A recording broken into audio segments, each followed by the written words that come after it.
రాజయోగ జీవన విలువలు దాన పుణ్యాలు మన తలరాతను మారుస్తాయా అంటే అవును అనే చెప్పాలి.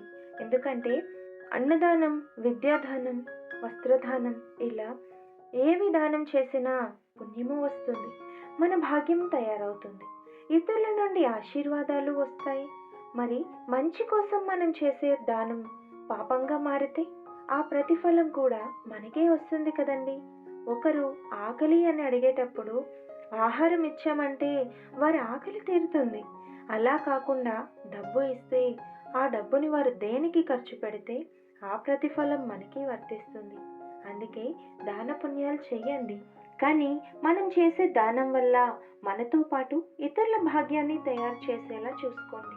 అప్పుడు ఇతరుల ఆశీర్వాదాలతో పాటు భగవంతుడి ఆశీర్వాదాలు కూడా మీకు, మీ కుటుంబానికి తోడుగా ఉంటాయి.